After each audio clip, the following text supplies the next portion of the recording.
Empezó con el silencio. No el silencio cómodo que solíamos compartir con el café de la mañana o leyendo junto a la chimenea. Era algo más frío, más calculado. Eliza había estado callada de una forma que parecía antinatural, como si cada palabra que no decía fuera una cortina de humo para ocultar algo que ocultaba. Durante semanas, me dije a mí misma que estaba siendo paranoica. Que las noches en la oficina, los teléfonos cerrados que nunca usaba para vigilar, el nuevo perfume, eran solo estrés, una fase, algo que ya superaría. Pero yo sabía que no era así. Estoy entrenado para notar los cambios. Para oír mentiras en las pausas. Una vez fui alguien que vivía en los rincones sombríos del mundo, donde el silencio a menudo marcaba la diferencia entre la vida y la muerte. Y Eliza, ella lo había olvidado de mí. Estaba dormida cuando el teléfono vibró esa noche, a las 1:46 am, una vibración leve y aguda que apenas movió el edredón. Pero lo oí. Siempre lo oía. No me moví de inmediato. Solo escuchaba. Su respiración se mantuvo constante. No se movió. Pero la pantalla del teléfono iluminó la habitación lo suficiente como para ver cómo su brazo se deslizaba lentamente de la cama hacia su bolso. Eliza se levantó en silencio y se dirigió al pasillo. Le di ventaja antes de seguirla. Descalza, con cuidado de no crujir las tablas del suelo que yo misma había instalado. Me detuve justo delante de la puerta de la habitación de invitados. Estaba entreabierta, su voz era apagada, pero bastante clara. Sí. No, está dormido. Envía a tu equipo mañana. Haz que parezca un robo que salió mal. Me quedé paralizado. Hay un momento en que tu mente quiere apagarse por el peso de la comprensión, como una caja de fusibles que se funde por el exceso de corriente. Pero el mío no. Encendió. Volví al modo misión antes de respirar. Ritmo cardíaco estable. Músculos relajados. Miradas fijas. Intentaba matarme. Retrocedí en silencio y volví a la cama antes que ella. Fingí estar dormida cuando se deslizó a mi lado, respirando con normalidad. En paz. Me quedé mirando el techo durante las siguientes 3 horas, contando las revoluciones del ventilador, memorizando los crujidos que hacía la cama al girarme. Esa fue la última noche que me permití vivir como Tom Baster, el esposo. Desde ese momento, me convertí en lo que una vez fui, la tormenta silenciosa tras la calma del exterior. A las 6 de la mañana, ya estaba en el garaje, apartando cajas para acceder al compartimento oculto bajo el banco de trabajo. Mis dedos encontraron los bordes del falso panel, abrieron el pestillo y revelaron un mundo que creía haber enterrado para siempre, metálico, negro mate, preciso. Desempolvé el maletín de campaña con mis iniciales aún grabadas en una esquina y lo abrí. Mi equipo antiguo me quedaba como una segunda piel, pistola con silenciador, navajas de supervivencia, comunicaciones cifradas, 2 teléfonos desechables y un expediente doblado de mi última misión. Me guardé el arma en la espalda y ambos teléfonos. Era hora de hacer llamadas.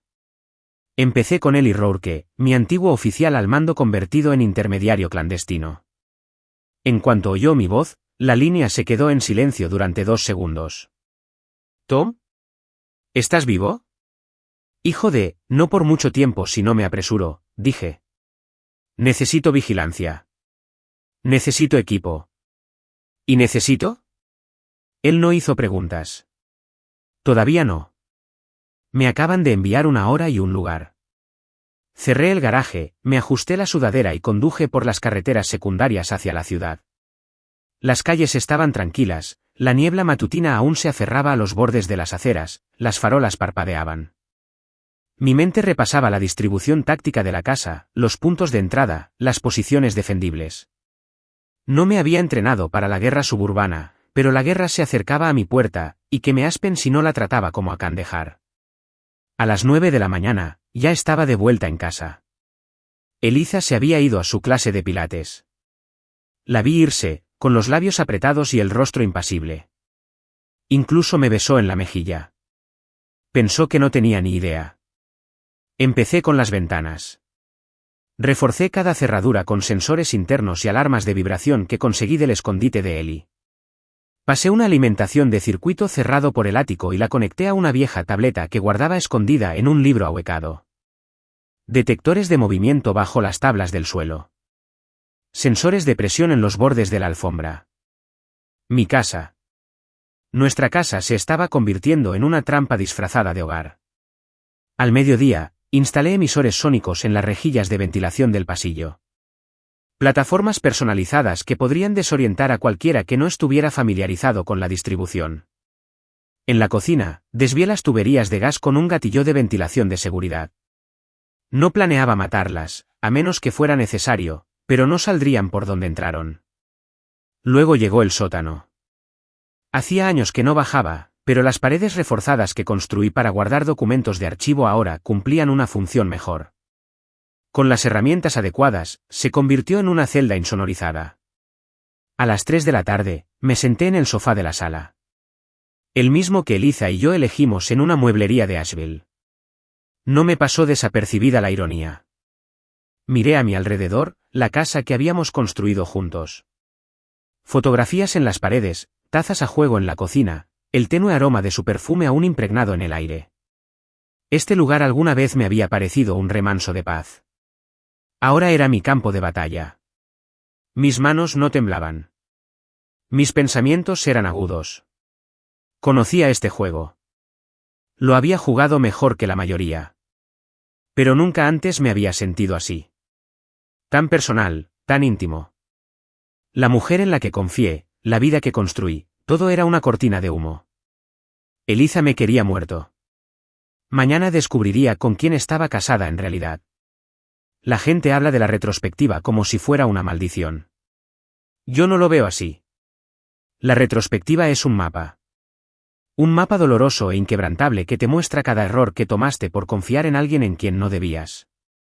Mientras estaba sentado en la oscuridad esa noche, mirando la foto de la boda en la repisa, Eliza vestida de blanco, sonriendo como si hubiera ganado, finalmente me permití trazar ese mapa al revés.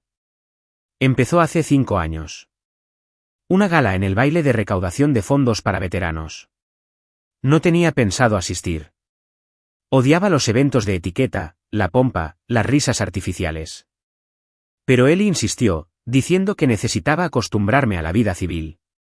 Quizás conozca a alguien que valga la pena, bromeó. Nunca esperé conocerla. Eliza era magnética, refinada sin ser fría, encantadora sin ser excesiva. No me preguntó a qué me dedicaba. Simplemente me preguntó qué me gustaba. Muebles, le dije, y no se rió como la mayoría. En cambio, sonrió y dijo, contaría historias, ¿verdad? Solo hay que saber escuchar. Debía haberlo sabido entonces. Siempre se le daba bien escuchar, con el propósito de aprender a usar tus propias palabras en tu contra después. Salimos 8 meses antes de que le propusiera matrimonio. Dijo que sí con lágrimas en los ojos y abrazándome. Se mudó 2 semanas después. Nuestro hogar se sentía lleno de vida. Lleno de música, con el aroma de su comida, bueno, comida que ella ordenó y reclamó como suya. Estaba feliz. O al menos eso creía. El desenlace fue lento. Empezó con cambios sutiles, una fascinación por las marcas de diseñadores de alta gama que no encajaban con nuestro modesto estilo de vida. Un pequeño capricho no mata a nadie, decía. Luego llegaron las noches largas. Clientes de marketing, según ella. Un gran contrato en camino. No lo cuestioné. Quería creerle. Pero la gente como yo no desaprende su formación. Me fijé en cómo su teléfono siempre estaba boca abajo, en cómo sonreía demasiado a los mensajes que no me dejaba ver. Una noche, llegó a casa con un ligero olor a colonia que no era mía. Me dije a mí mismo que era su conductor de viajes compartidos. Me dije muchas cosas. El cambio en su lenguaje corporal fue la pista más evidente. Eliza solía acurrucarse contra mí por las noches, con los dedos de los pies congelados, buscando calor. Ahora, se mantenía a su lado, con el teléfono aferrado en la palma de la mano, la pantalla iluminándose con destellos que fingía no ver. Su risa se volvió más tranquila, menos espontánea. Como si estuviera ensayando la alegría para alguien más y agotando la verdadera antes de llegar a casa. No era solo ella. La casa también empezó a traicionarla. Encontraba recibos en la basura, unos que ella no esperaba que mirara. Cenas caras. Joyas que nunca usaba cerca de mí. Viajes en Uber a direcciones desconocidas. Y ahí fue cuando tomé la decisión. No la confrontaría. Todavía no. Lo confirmaría todo primero. Salí al taller del patio trasero y desenterré una caja fuerte que no había abierto en años. Dentro había una lista de contactos cifrada, invisible para cualquiera sin la lanza adecuada. Lo recorrí con los dedos hasta encontrar el nombre que necesitaba. Mato.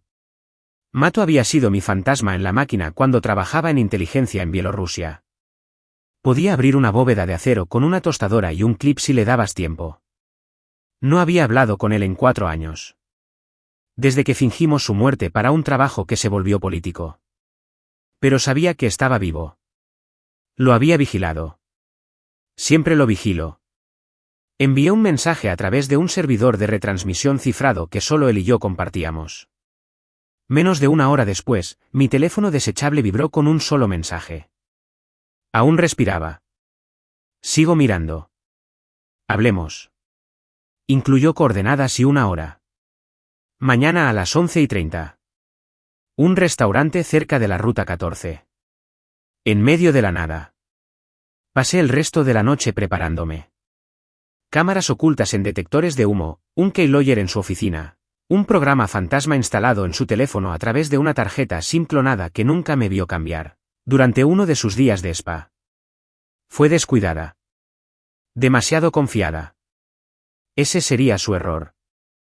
Por la mañana, interpreté el papel. Preparé café. Le besé la mejilla. Fingí no notar cómo se le desviaban los ojos cuando le pregunté qué tal le había ido el día. Le dije que no me sentía muy bien y que pensaba quedarme en casa. Apenas parpadeó. Solo asintió, agarró su bolso y salió. A las 11:15, llegué al restaurante, un lugar oxidado y solitario con más moscas que clientes. Magda ya estaba sentado, con la sudadera puesta y los dedos agarrando una taza de café negro desportillado. Tenía más cicatrices de las que recordaba.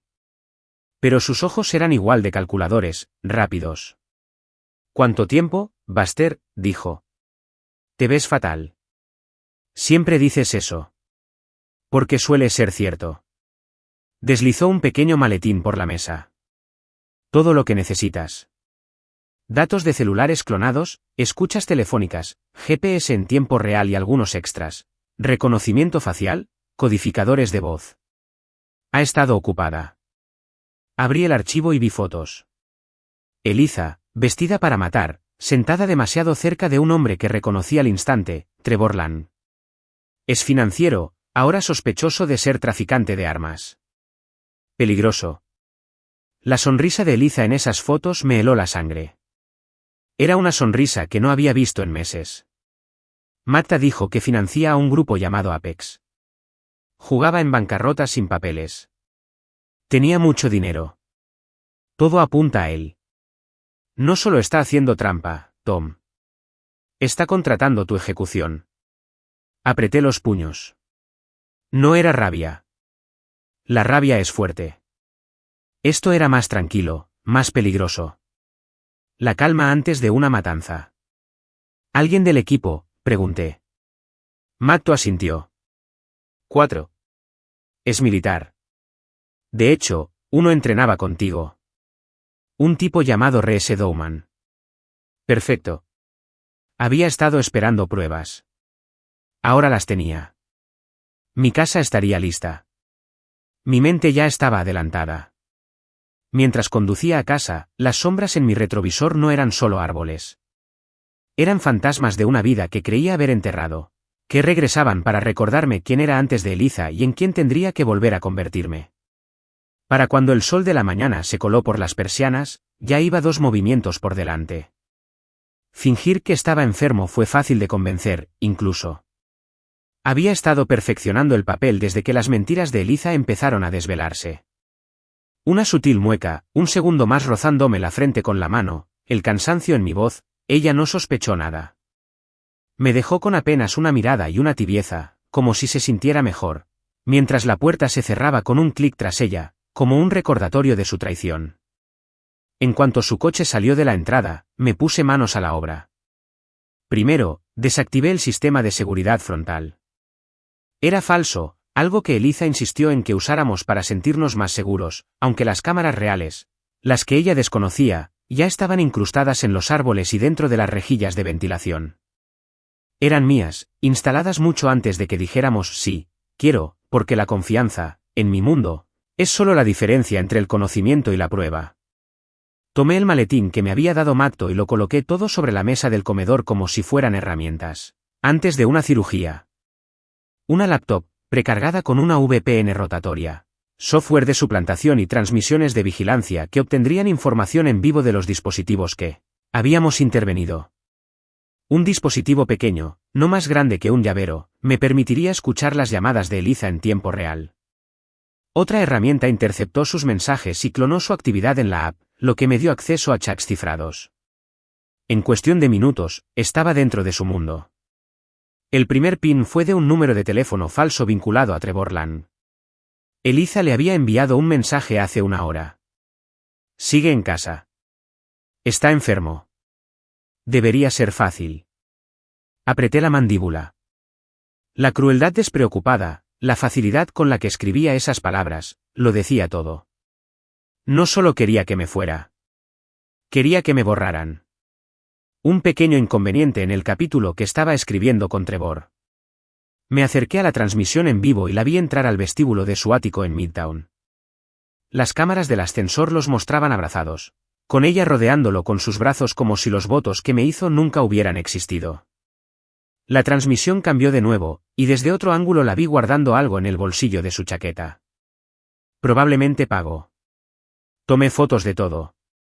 Estaban preparando el crimen perfecto. Estaba construyendo su ruina. Al mediodía, estaba de nuevo en el restaurante. Matto estaba sentado en la misma mesa, bebiendo su tercera copa de algo demasiado oscuro para ser legal. Era la única persona en la que confiaba para este nivel de trabajo.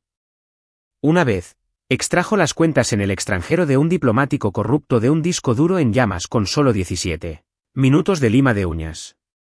Si alguien podía desentrañar la red de Trevor Lang, ese era él. Tengo más para ti, dijo, deslizándote una memoria USB y un sobre. El escuadrón de Lang está confirmado. Para los chicos, Apex está entrenado. R.S. Dalman, Ed Monroe, Vic Coulter y este. Tocó la foto de un hombre alto con ojos apagados y una cicatriz en la mandíbula, Nash Carter. ¿Lo recuerdas? Yo sí. Apenas. Trabajó en una operación en Praga que salió mal. Lo último que supe fue que había desaparecido tras incendiar una casa segura llena de testigos. Ahora había vuelto, y le habían pagado para acabar conmigo. Matto me dio otra foto, granulada, con fecha y hora de hacía 2 días. Los mostraba a los 4 en una camioneta negra alquilada frente a un almacén en el centro, el mismo lugar donde Trevor había trasladado su consultora hacía 2 meses. Según la excavación de Matto, el almacén tenía un nivel subterráneo equipado con almacenamiento de calidad militar. Armas de fuego ilegales, explosivos plásticos, silenciadores, todo lo necesario para hacer desaparecer a alguien. Permanentemente. Ya lo han hecho antes, dijo Matto. 9 hits. Todo simulaba robos que habían salido mal. No había supervivientes. Ni rastros. Pero esta vez, habían calculado mal. No sabían que los estaba observando. Que me habían entrenado para anticipar cualquier ángulo de emboscada, cualquier señal de traición. No sabían que ya no tenía nada que perder, y eso hace a un hombre peligroso. Regresé a casa bajo una nube y en silencio, deslizándome por la entrada lateral y comprobando cada sensor, cada ángulo. Las trampas estaban listas. Cada pasillo estaba lleno de emisores sónicos camuflados en luces de movimiento. Tenía energía de emergencia, compartimentos ocultos y una cámara subterránea segura y reforzada con acero. No me estaba preparando solo para sobrevivir. Me estaba preparando para el control total. Repasé el plano una vez más. El cable de la puerta principal, conectado a una alarma silenciosa. Sala de estar. Baldosas sensibles a la presión que liberaban gas anestésico. Pasillo. Cámaras infrarrojas y una alerta de umbral de decibelios que captaba movimientos susurrantes. La cocina parecía una acogedora vía de escape, pero los cajones contenían equipo táctico, cuchillas retráctiles y un interruptor de pánico camuflado en el pomo de un cajón. El sótano. Bueno, ese era el corazón de todo el sistema. Insonorizado. Equipado con cámaras. Y más que listo para confesar que reducirían a cenizas el imperio de Trevor. Repasé el plan. El escuadrón de la muerte atacaría cuando pensaran que estaba solo, débil, desprevenido. Pero yo estaría esperando. Estaría observando. Justo después de las 4 de la tarde, Eliza regresó. Sus llaves tintineaban como cualquier otro día, sus tacones resonaban en el suelo con soltura. Entró en la sala, donde yo estaba sentada, con una manta sobre el regazo y los ojos cerrados. Se detuvo el tiempo justo para evaluar. Su voz dulce, con un toque de azúcar. ¿Te sientes mejor?, preguntó. Tosí en mi manga. Un poco. Solo necesito descansar. Me besó la cabeza. Entonces te dejaré dormir. Escuché sus pasos mientras subía las escaleras y los conté. 12 para arriba. 10 minutos más hasta la habitación de invitados, donde llamó a Trevor en voz baja. Mi auricular me transmitió cada palabra. Está completamente fuera de sí, dijo. Que vengan después de medianoche. Él no sabrá qué le pasó. Pero yo sí. Y para cuando volvió a salir el sol, tampoco lo harían. Eliza salió de casa a las 7:42 en punto. Llevaba la falda azul tubo que siempre me había gustado y los tacones que marcaban un ritmo que antes me resultaba reconfortante. No sabía que la estaba mirando desde la cámara del garaje, ni que notaba la pausa en su paso antes de subirse al coche. ¿Culpa? No. Solo estaba mirando su lápiz labial en el retrovisor. Todavía creía que el mundo estaba bajo su control. Pensaba que yo dormía arriba, sin darme cuenta. Pensaba que su traición se desarrollaría a la perfección, envuelta en silencio y sellada con sangre. No tenía ni idea de que el cebo ya estaba puesto. En cuanto sus luces traseras desaparecieron, me puse manos a la obra. Todas las trampas tenían que estar impecables. Cada sensor tenía que activarse justo cuando lo necesitaba. La ilusión de que aún era débil, inconsciente, necesitaba ser hermética. La casa tenía que parecer vulnerable. Desprotegido. El blanco perfecto para una matanza rápida. Abajo, ajusté los controles de temperatura del gas anestésico integrado en los sistemas de ventilación. Si hacía demasiado calor, el compuesto se evaporaría demasiado rápido. Si hacía demasiado frío, no se activaría. Realicé una simulación controlada, bombeando la versión no letal por una habitación y observando cómo se dispersaba en cámara. El retraso fue 3 segundos excesivo. Ajusté la sincronización, lijé un poco la válvula de presión. Volví a ponerla en marcha. Perfecto. Lo siguiente fue la integración de la cerradura inteligente. La puerta principal había sido recableada para aceptar 3 métodos de acceso diferentes: llave tradicional, lector de huellas dactilares, y lo que Eliza no sabía, un control remoto que me permitía sellarla o abrirla desde mi teléfono. Podía encerrarlos o dejarles creer que habían encontrado una salida. La ilusión era la mitad del juego. El miedo era la otra mitad. En el pasillo, instalé emisores ultrasónicos, frecuencias diseñadas para desorientar y perturbar el equilibrio. Los había probado en Kandahar contra prisioneros hostiles entrenados para resistir el dolor. En 60 segundos, los más fuertes cayeron de rodillas. Junto con los pulsos estroboscópicos de las luces del techo, el pasillo se convertiría en un arma en sí mismo. Donde Eliza había hecho sus llamadas secretas. El aroma de su perfume flotaba en las cortinas, un eco de las mentiras que decía. Abrí el cajón y encontré el teléfono desechable que creía tener escondido tras sus pañuelos de seda. Lo conecté a mi equipo y saqué los últimos 5 mensajes. Todos de Trevor. Medianoche. Hora de irse. Dile que te quedas en casa de tu hermana. Nosotros nos encargamos del resto. Pronto serás libre, cariño. Libre. Esa palabra resonó en mi cabeza. Anhelaba tanto la libertad que estaba dispuesta a mancharse las manos de sangre para comprarla. Me pregunté cómo se sentiría ella en libertad tras las rejas. A las 4:30 de la tarde, llamó. Tom, dijo con un tono de voz perfecto para parecer preocupada. Me quedo con Anna esta noche. ¿Sigues sintiéndote mal? Sí. Murmuré, ronco y aturdido. Probablemente solo comí algo. Por el bebé, dijo. Descansa un poco. La línea se cortó. Sonreí. Al caer la noche, apagué todas las señales de seguridad visibles y redirigí las ocultas a una tableta privada. Desde mi puesto oculto en el entrepiso del ático, vigilaba cada habitación. Bebí media botella de agua, me puse una bolsa de sangre en el abdomen, debajo de la camisa, y me desplomé en el suelo de la sala, inmóvil. Por si acaso alguno de ellos entraba para una inspección temprana. El olor a falsa vulnerabilidad debía ser perfecto. A las 11:50, un movimiento activó el sensor perimetral exterior, una alerta silenciosa, tal como estaba diseñado. Para hombres. Equipo táctico negro. 2 con armas con silenciador, 2 con cuchillos desenvainados. Máscaras puestas. Coordinado. Limpio. Estilo Apex. Se movían como fantasmas, pero para mí no lo eran. Conocía cada sombra en esa casa. Cada paso. Cada respiración que contenían, sin darse cuenta. Al forzar la puerta principal, el sistema de cierre se reinició tras ellos, atrapándolos silenciosamente. Uno de ellos susurró, Target en la sala. Está caído. No vieron el sensor de presión debajo de la alfombra. No oyeron los gases de los respiraderos. Para cuando el primero cayó de rodillas, desorientado, ya era demasiado tarde. El cebo estaba puesto.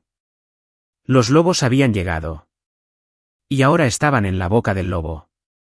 El primero entró en la sala, con el rifle apuntando bajo, las botas deslizándose sobre la alfombra persa como una serpiente entre la hierba. No habló. No hacía falta. Su lenguaje corporal decía basta. ¿Tranquilo? Entrenado. Calculador. Apex solo trabajaba con exmilitares de élite. Profesionales. De esos que no se estremecen fácilmente. Pero no se dio cuenta de que el suelo bajo sus pies ya había sopesado su presencia, calculado su presión y activado el sistema de dispersión. Un leve siseo. Apenas un susurro, se escapó de la ventilación del techo. El gas anestésico era inodoro e incoloro, justo a tiempo para reaccionar lentamente, lo justo para que sus movimientos fueran lentos sin alertarlos de inmediato. Se detuvo medio segundo, quizás sintiendo un ligero mareo, pero siguió adelante. Siempre lo hacían. 2 más entraron sigilosamente tras él, uno al fondo, atento a cualquier movimiento, el otro escudriñando el pasillo que conducía a la cocina. Yacía inmóvil en el suelo de la sala, con un paquete de sangre apretado entre las costillas y la camisa. Una mancha reflejaba la luz de la luna a través de las persianas. Para el ojo inexperto, parecía que me estaba muriendo. Ese era el punto. Uno de ellos se acercó para tomarme el pulso. Se arrodilló a mi lado y bajó el arma un instante. Eso fue todo lo que necesité. Mi mano se alzó como una víbora, le agarró la muñeca y la retorcí. El crujido de su cúbito resonó en la sala. Antes de que pudiera gritar, lo volteé y le estampé la porra aturdida en la espalda, dejándolo caer como un saco de ladrillos. Los demás reaccionaron al instante, uno alzó su arma y el otro gritó, «¡Muévete!». No se dieron cuenta de que el pasillo ya estaba armado. En cuanto el tercer agente cruzó el umbral, se activaron los emisores sónicos incrustados en las paredes.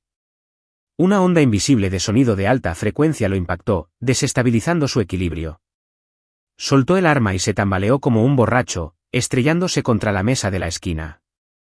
Su compañero giró y disparó, una vez, 2 veces, tiros descontrolados que se estrellaron contra el yeso a centímetros de mi hombro. Me escondí detrás del sofá. Pulsé el interruptor bajo el reposabrazos y las luces de la habitación estallaron en un patrón estroboscópico parpadeante. Desorientación total. Gas. Sonido. ¿Vista?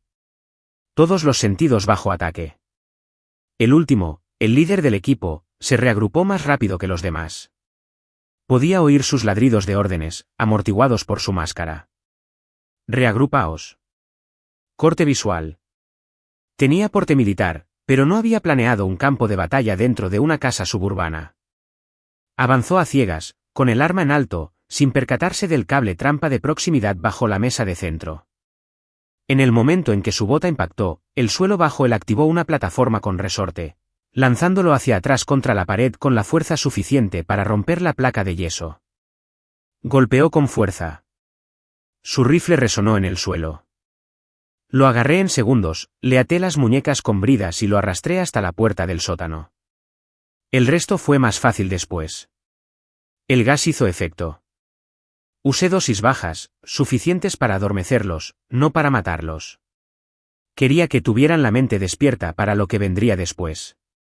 Abajo, el sótano ya estaba preparado. Parasillas. Sujeciones reforzadas. Transmisión en directo a la nube. Empecé con el hombre que intentó tomarme el pulso. Estaba aturdido, pero consciente.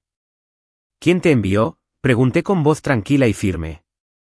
Escupió sangre al suelo y sonrió con suficiencia. No tengo ni idea de qué hablas. No respondí. Acabo de presionar el botón que activaba el cañón de sonido direccional detrás de su cabeza. Emitía una frecuencia que le causaba una presión insoportable en los oídos y el cráneo. Gritó en cuestión de segundos. Trevor Lang. Jadeó, con sangre goteando de su nariz. Era Lang. A través de Eliza. ¿Y el trabajo? Matarte. Que quede limpio. Que parezca un robo. Ella se queda con la casa y las cuentas. Recibe el seguro que ella te pagó hace 3 meses. Eso me impactó más de lo que esperaba.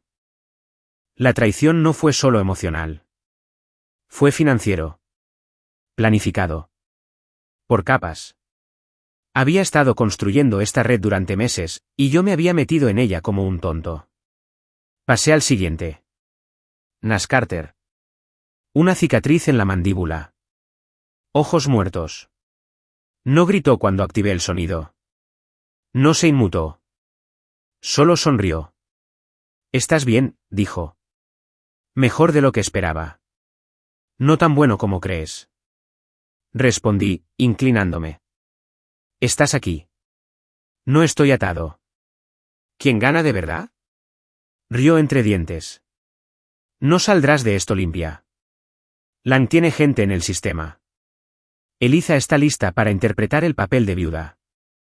«¿Crees que esto termina contigo yéndote hacia el atardecer?». «No», dije. «Termina con tu confesión. Justo aquí. Ahora mismo». Activé la cámara, puse la sala en modo de transmisión y miré fijamente al lente.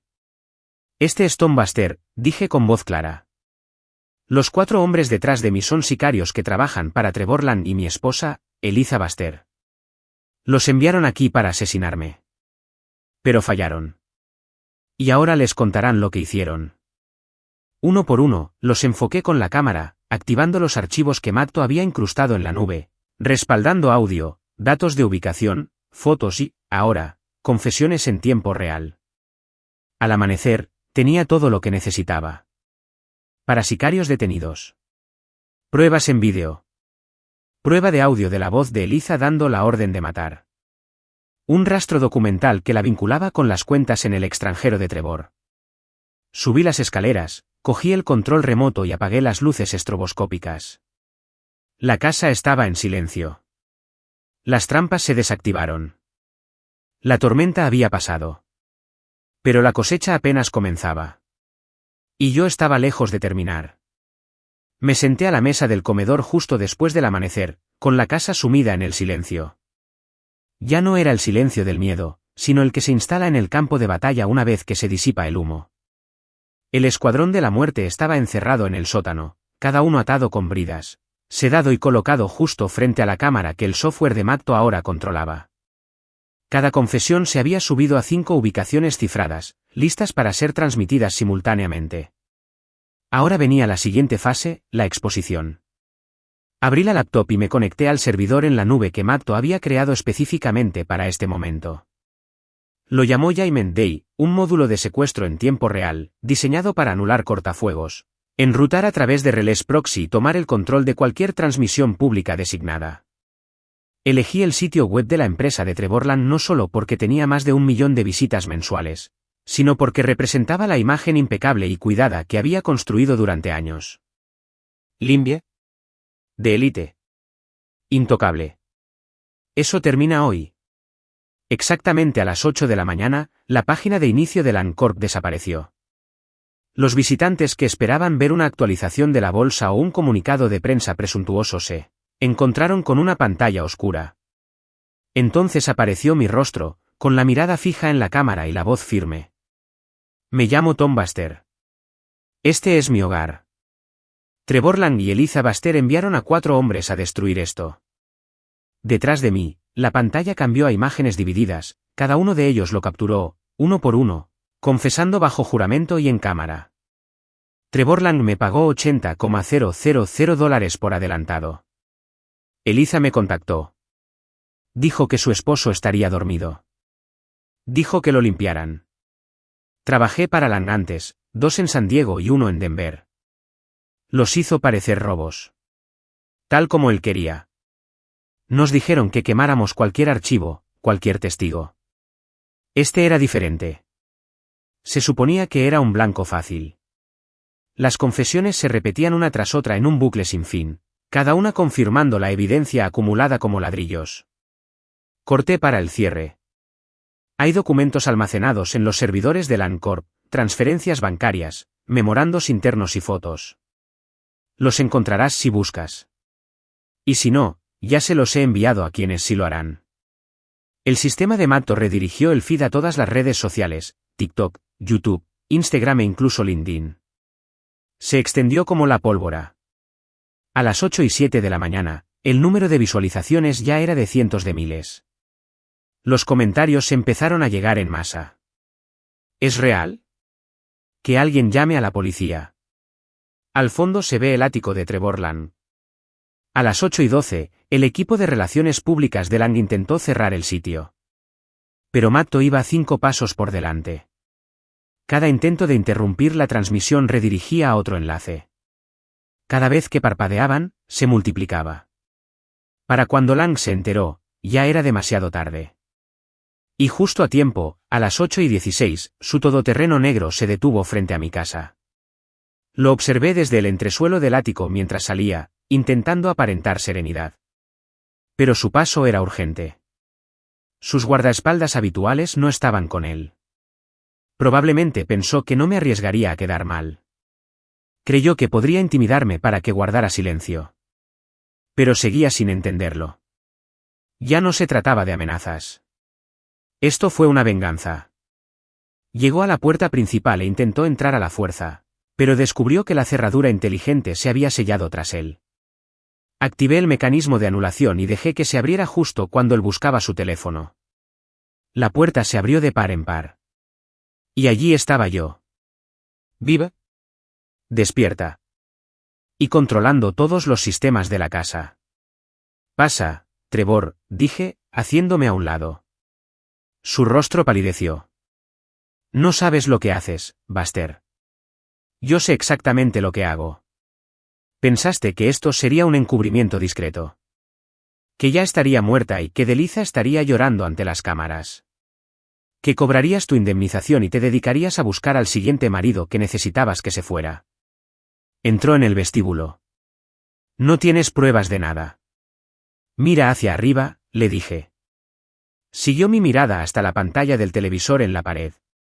Su rostro se contrajo al ver la transmisión en vivo, uno de los suyos, Nash Carter, confesando de nuevo. Hicimos 3 más para Lang. La misma configuración. Siempre lo hacía parecer un robo. Nos daba cuentas prepago. Nos dijo a quién callar. ¡Hijo de puta! Gruñó. No le di tiempo a terminar. Me puse detrás de él, cerré la puerta principal con llave y activé la puerta del sótano. Baja. Dudó. O lo envío a todas las oficinas federales que tengo en cola en el sistema. Incluyendo 2 que sé que ya están monitoreando su actividad bancaria. Eso lo motivó a actuar. En cuanto entró al sótano, su bravuconería se quebró. Vio a los 4 hombres. Vio las cámaras. Vio la silla preparada para él. Ahora me vas a torturar, se burló. No. Te dejaré hablar. Por tu cuenta.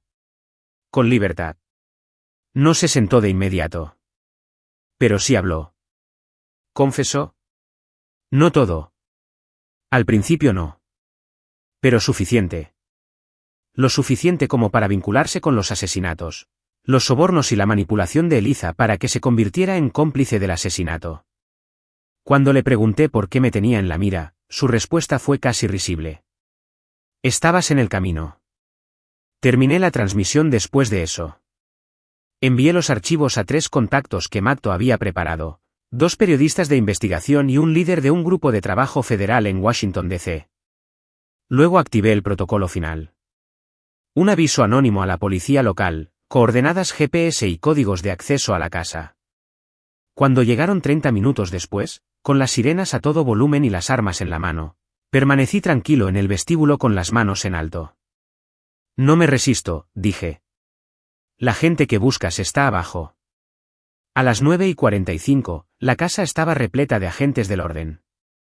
Sacaron a la fuerza al escuadrón de la muerte esposado. A Trevor Lang, con las manos atadas con bridas, boca abajo sobre el cemento, le leyeron sus derechos. Los agentes ni siquiera lo cuestionaron. La evidencia era abrumadora. Y mientras sacaban el teléfono quemador de Eliza del cajón de arriba, con su voz dando la orden, envíen a su equipo de asalto mañana. Que parezca un robo que salió mal. Los agentes me miraron como si no supieran si agradecerme o tenerme miedo. Me daba igual. Tenían lo que necesitaban. Y Eliza era la siguiente. El nombre de Trevor Lang solía significar algo en esta ciudad. Abrió puertas, cerró tratos, combatió el silencio. Los políticos le estrecharon la mano en eventos de recaudación de fondos, y los periodistas dudaban antes de publicar cualquier cosa que pudiera desprestigiarlo. Era intocable, o eso creía. Pero el poder solo dura lo que duran tus secretos, y yo simplemente saqué a la luz sus secretos más profundos. A la mañana siguiente de la redada, los titulares abundaban. Director ejecutivo multimillonario vinculado a asesinato por contratación. Lang Corp se desploma tras revelarse un complot de asesinato. Una transmisión anónima destapa corrupción y asesinatos a sueldo. Era noticia de primera plana, y no del tipo que se da en un cóctel. Fotos del esposado inundaban todas las pantallas, con el traje desaliñado, el rostro desencajado por la furia y la sangre en la mejilla de cuando intentó luchar contra el agente que lo arrestó. Ya no se podía negar. No cuando su voz, su rostro y la evidencia incriminatoria se reproducían en bucle para que todo el mundo los viera. Esa mañana, me senté en la casa de seguridad que Matto había dispuesto, un pequeño búnker sin ventanas a 1 hora de la ciudad. Veía las noticias llegar, con una taza de café negro amargo en la mano, y cada músculo de mi cuerpo aún vibraba con un propósito. A Trevor se le había denegado la libertad bajo fianza antes de que su abogado pudiera siquiera presentar la moción. El juez lo calificó de riesgo de fuga, una amenaza para la seguridad pública, y lo más importante, la pieza central de uno de los cargos de conspiración más contundentes que este tribunal ha visto en una década. La fiscalía presentó una montaña de pruebas en 48 horas.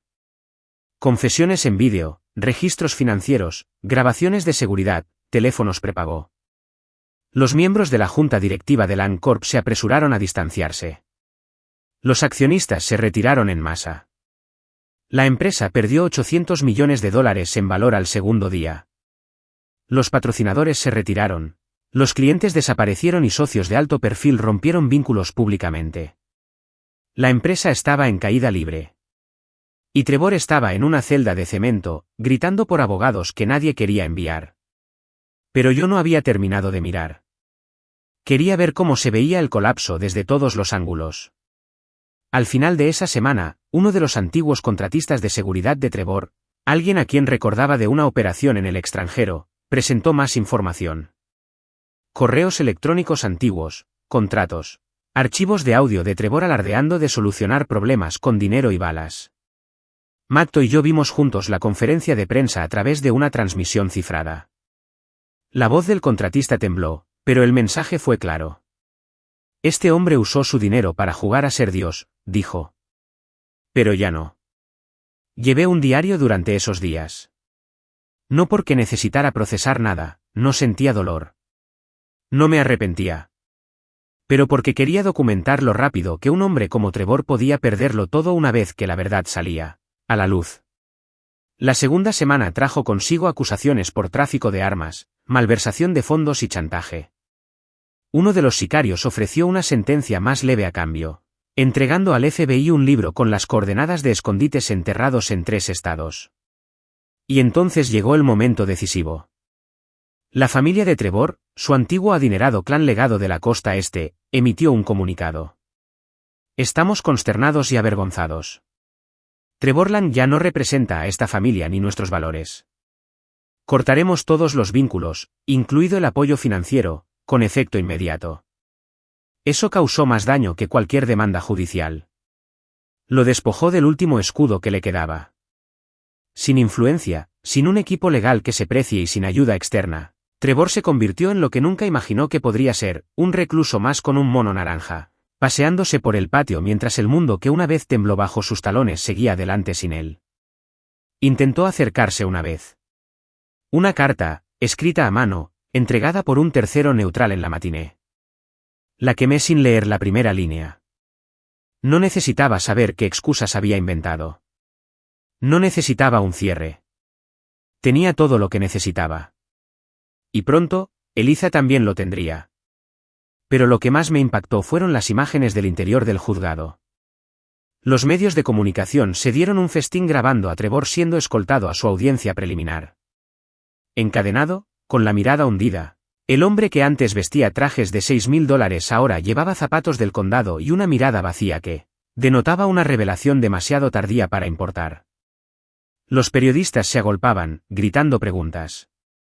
«Trevor, ¿ordenaste los asesinatos? ¿Tienes algo que decirles a las víctimas? ¿Eliza Baster formaba parte de tu organización?» No dijo nada, ni una palabra. Pero cuando levantó la vista, solo una vez, sus ojos se encontraron con la cámara. Reconocí esa mirada. Era la de un hombre que había visto al depredador entre la hierba alta demasiado tarde. Sabía quién lo había abatido. Sabía que no era la ley. Ni los medios. Ni siquiera los sicarios los que se habían vuelto locos. Era yo. El hombre que él creía que era solo un marido aburrido con una vida tranquila. El hombre al que subestimaba. ¿Y la ironía? Nunca necesité matarlo. Nunca le puse un dedo encima. Simplemente dejé que la verdad se abriera paso como un lobo en su imperio y la vi destrozar cada mentira que había dicho. Ahora está solo. Sin imperio. Sin fortuna. Sin aliados. Solo recuerdos de un plan fallido y de un hombre al que nunca debió traicionar. Trevorland se enamoró perdidamente. ¿Pero Eliza? Su caída sería más lenta, más personal, y yo sería quien la guiaría en cada paso. Vinieron a buscar a Eliza 3 días después de la comparecencia de Trevor. Estaba en la peluquería, por supuesto, sentada bajo un secador, hojeando una revista de estilo de vida carísima, con las uñas recién pintadas de rojo sangre. Ni siquiera se inmutó cuando los detectives se acercaron a su silla. Dijeron que cerró la revista con calma, sonrió cortésmente y preguntó, ¿puedo al menos lavarme el tinte del pelo primero? Como si aún pudiera conservar la dignidad. Como si el champú pudiera eliminar la conspiración y la traición. El momento fue televisado, por supuesto. Alguien lo grabó con manos temblorosas y un audio de peor calidad, pero no importó. La imagen era nítida, Eliza Baster, la otrora envidiada socialité, esposada frente a media ciudad. Llevaba esas esposas como si llevara sus joyas, con las muñecas delicadamente levantadas lo justo para que pareciera intencional. Serena. Controlada. Esa era la magia de Eliza. Siempre lucía impecable, incluso cuando la vida se desmoronaba a su alrededor. Pero tras ese glamour se escondía el pánico. Lo vi en la foto de la ficha. Su rostro había palidecido. Tenía los ojos muy abiertos, no por miedo a la cárcel, sino por la sorpresa de que el plan hubiera fracasado. Que no estaba muerto. Que la habían atrapado. Eliza nunca se preparó para perder. Ni una sola vez. Vi las imágenes desde la casa de seguridad, inclinado hacia adelante en mi silla, mientras enumeraban los cargos contra ella, conspiración para cometer asesinato, complicidad en intento de homicidio, fraude electrónico, fraude de seguros y obstrucción a la justicia. Una tras otra. Como balas en un cargador. Le negaron la fianza, era demasiado riesgo, dijeron.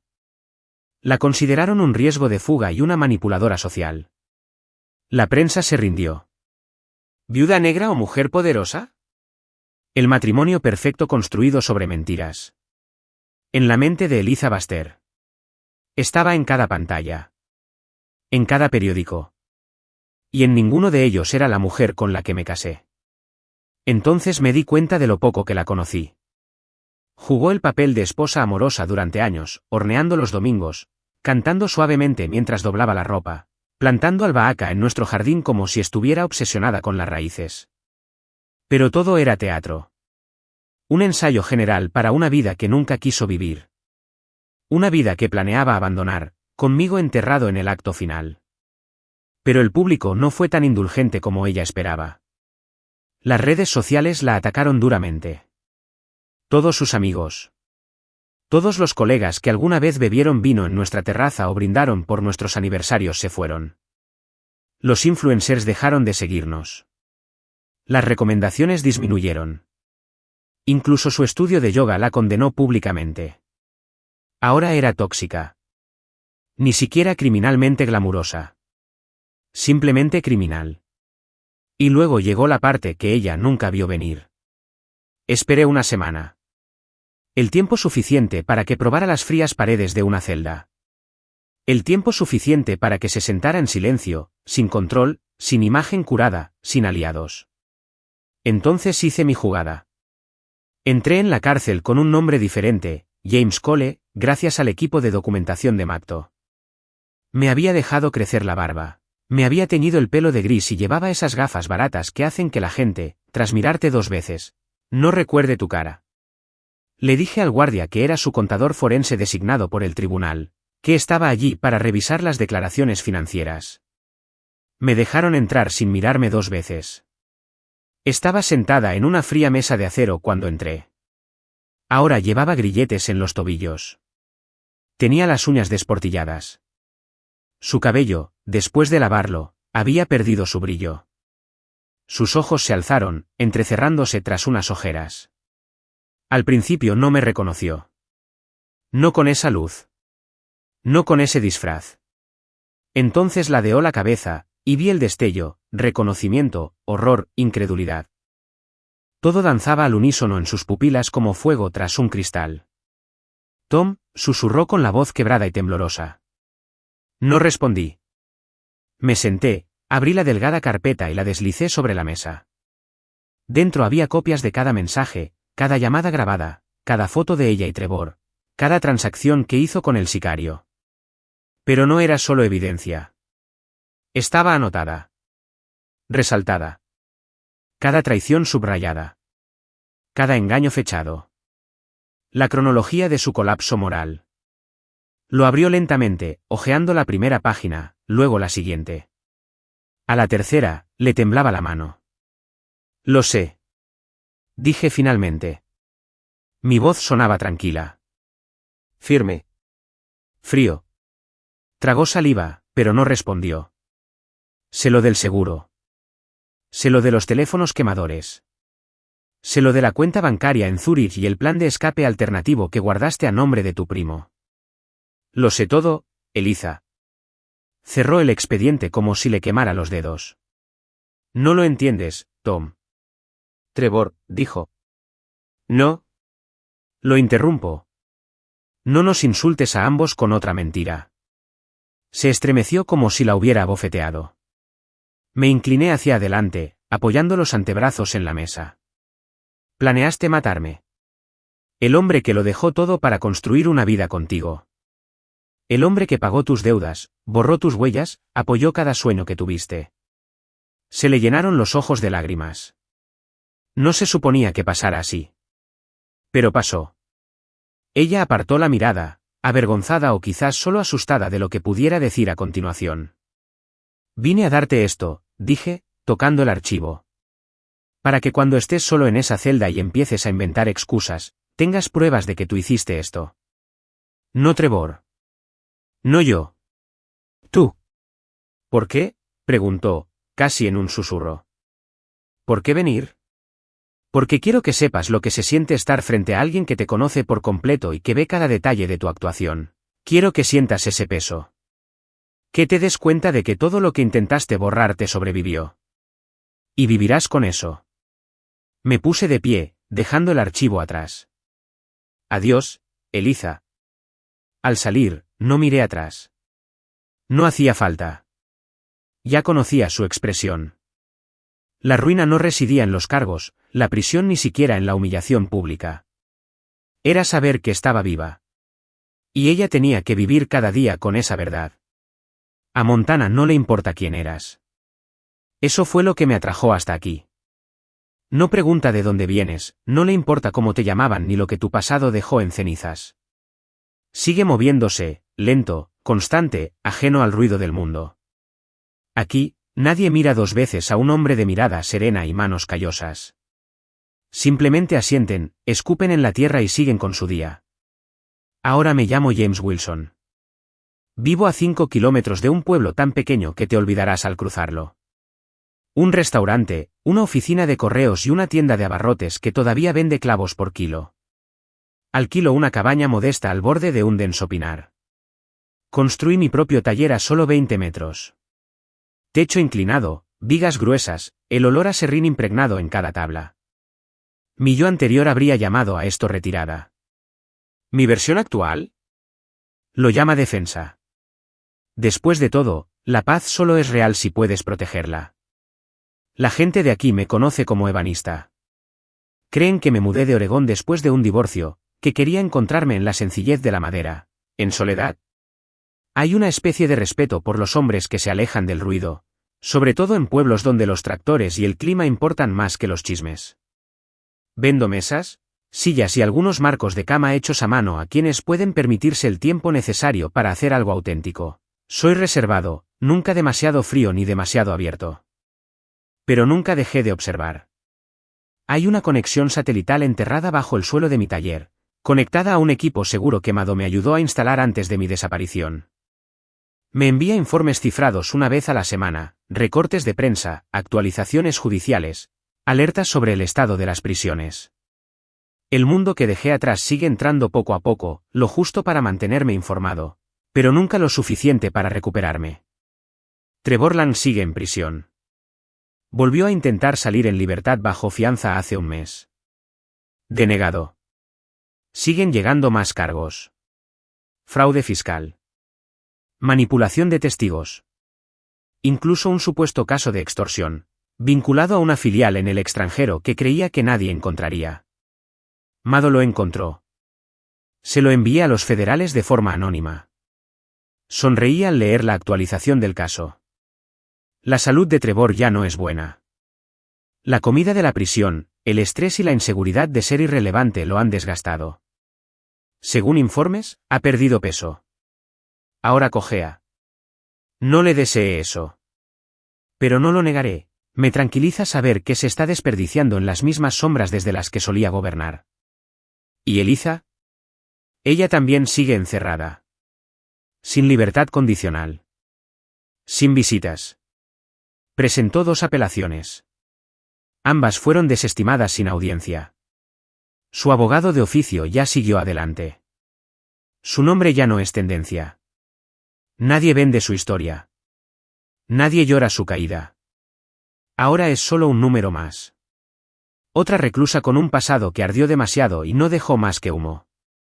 A veces, me pregunto si todavía sueña conmigo. Si en las largas horas entre el apagado de las luces y el recuento matutino, ella ve mi rostro, no el del hombre con el que creía casarse, sino el del que intentó matar. El hombre que la miró a los ojos y le dijo, lo sé. Tal vez se despierte deseando haber huido cuando tuvo la oportunidad. Quizás no. No importa. Su prisión no es solo de acero y hormigón. Es memoria. Y me aseguré de que fuera hermética. Mis días ahora empiezan con el sol, no con las alarmas. Me despierto temprano, preparo café negro fuerte, salgo al porche y respiro un aire tan limpio que parece ficticio. Afilo herramientas. Lijo tablones. Patas de arce. Incrustaciones de nogal. Cada corte que hago es deliberado. Controlado. Honesto. Como comida sencilla. Tocino. Huevos. Avena. Lo cocino todo yo mismo. A veces, la gente del lugar me pregunta si alguna vez me siento solo. Les digo la verdad. No, solo sé guardar silencio. Y la mayoría lo entiende. De noche, recorro el perímetro de mi terreno. Por costumbre. He instalado sensores de movimiento, cámaras ocultas y un sistema de alerta silenciosa que activa mi teléfono si algo más grande que un conejo cruza la zona de seguridad. Algunos podrían llamarlo paranoia. Lo llamo seguro. Una vez que sobrevives a una orden de matar de la persona que una vez amaste, tu definición de preparado cambia para siempre. Pero aquí está la cuestión. No huyo. No me escondo. Simplemente he elegido vivir bajo el radar de un mundo demasiado ruidoso, demasiado cruel y demasiado olvidadizo. Ya no necesito venganza. Ya gané.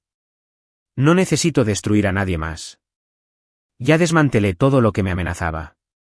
Ahora, construyo. Mesas. Sillas. Un futuro. Conocí a una mujer hace unas semanas. Se llama Katie. Dirige la biblioteca del pueblo y habla con una voz que recuerda al pan caliente. A veces hablamos. Ella piensa que soy un poco raro, callado, demasiado educado, que siempre camino como si esperara que los árboles me causaran problemas. Pero no me presiona. Le gusta mi trabajo. Dijo que una de mis mesas le recordaba a la granja de su abuelo. Me ofrecía construirle una estantería. Sonrió. Quizás así es la sanación. No olvidar. Simplemente no tener que recordar cada detalle. Los fantasmas no han desaparecido. A veces me acompañan por el bosque. Se sientan en silencio a mi lado en la tienda. No intento ahuyentarlos. Me lo recuerdan. Me mantienen honesto. Pero no son mis dueños.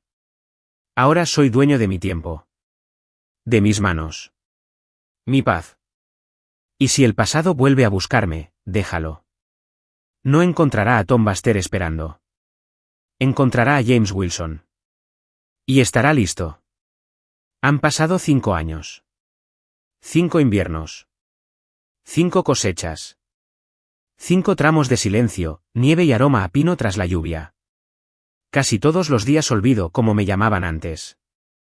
No porque lo intente, sino porque James Wilson se ha convertido en algo más que un simple nombre. Es una elección. Una vida construida tabla a tabla. Error tras error. Con manos que una vez apretaron el gatillo y ahora pulen las tablas de nogal hasta dejarlas relucientes. En los tranquilos confines de Montana, la paz no es un destino. Es una disciplina. Te lo ganas con cada decisión de no aferrarte a tu pasado. Con cada respiro que tomas sin mirar atrás. Con cada vida que dejas ir sin necesitar aplausos, cierre ni siquiera perdón. Pero nunca dejé de observar. Nunca dejé de saber. Una vez a la semana, me tomo una hora en la trastienda de mi taller. La plataforma sigue ahí, oculta bajo un falso panel de suelo. La mayoría de la gente jamás imaginaría que un ebanista con camisa de franela y botas polvorientas tiene una terminal de vigilancia de alta gama enterrada bajo madera de repuesto. Pero yo no soy como la mayoría de la gente. La pantalla se inicia con un zumbido silencioso. Matto se aseguró de que siguiera funcionando como una sombra, silenciosa, invisible, imposible de rastrear. Reviso las transmisiones más por costumbre que por miedo. Trevor Lang, ahora de 54 años, está recluido en una prisión de mediana seguridad en el norte del estado de Nueva York. Es una sombra de sí mismo. Ahora camina con bastón. Los registros médicos indican que desarrolló Parkinson de inicio temprano y necesita ayuda para vestirse. Sus abogados lo abandonaron tras la denegación de su última apelación. Su familia no lo ha visitado en años. Ya nadie recuerda su nombre en los titulares. Yo sí, pero solo como caso de estudio. Un recordatorio de lo lejos que puede llegar el poder cuando se excede. Según las transcripciones, hace años que no pronuncia mi nombre. Pero me gusta pensar que a veces piensa en mí. En esos momentos en que las luces zumban, la comida sabe a cartón y su compañero de celda ronca. Espero vivir en el silencio entre sus arrepentimientos. Eliza, en cambio, está en una prisión federal de Illinois. Ahora es de mínima seguridad. El tiempo ha suavizado su condena, pero no su vergüenza. Su expediente dice que da clases de yoga y ayuda con el carrito de la biblioteca. Pero he visto el vídeo. Ahora camina más despacio. No sonríe mucho.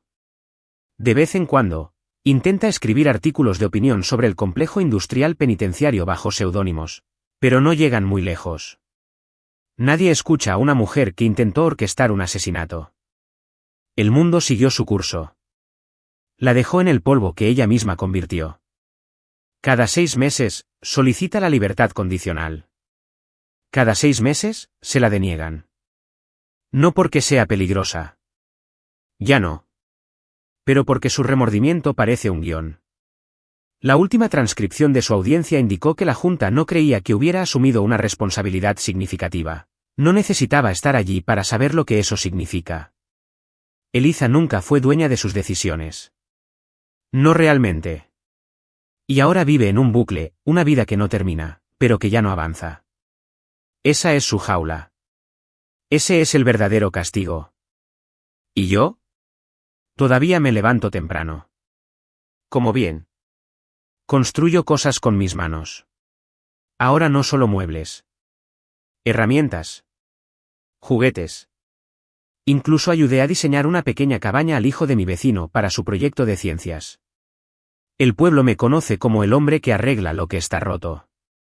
Nunca hace demasiadas preguntas. Es reservado. Da buenos consejos si lo encuentras de buen humor. Katie sigue aquí. Ella nunca me presionó. Nunca me pidió historias que no estuviera lista para contar. A veces compartimos comidas. Paseos. Me trae libros de la biblioteca que cree que me podrían gustar. Una vez me dio un ejemplar del Viejo y el Mar y me dijo, ¿me recuerdas a él? Tranquilo. Pero peligroso, en cierto modo. Me reí de eso. No lo decía literalmente. Pero tampoco se equivocaba. Me preguntó una vez, solo una vez, si alguna vez me habían hecho daño de una forma que hiciera que la paz pareciera sospechosa. No respondí. Pero ella entendió. Ya basta. Hay un rifle junto a la puerta. Una pistola en el cajón. No es por paranoia. Solo protocolo. Los viejos hábitos son difíciles de eliminar. Pero no todos los hábitos tienen por qué ser una herida. A veces la preparación es lo único que mantiene la calma, la calma. Ya no busco el peligro. Pero si llega, me encontrará alerta. Todavía doy largos paseos. Respiro hondo en el bosque. Corto mi propia leña. Hay algo satisfactorio en partir leña limpiamente, con la fuerza necesaria. No hay duda. Aquí dicen que tengo la mirada de quien ha visto demasiado. Quizás tengan razón. Pero no saben que también soy el hombre que se negó a apartar la mirada cuando todo lo querían convencer. Sobreviví a la traición. Enterré las partes de mí que una vez brillaron con demasiada intensidad. Y ahora vivo no como una presa, ni siquiera como un superviviente, sino como algo más excepcional. Soy el depredador que encontró la paz. Y lo mantendré. Con silencio. Con disciplina. Con manos que construyen y defienden. Siempre listos. Siempre vigilando.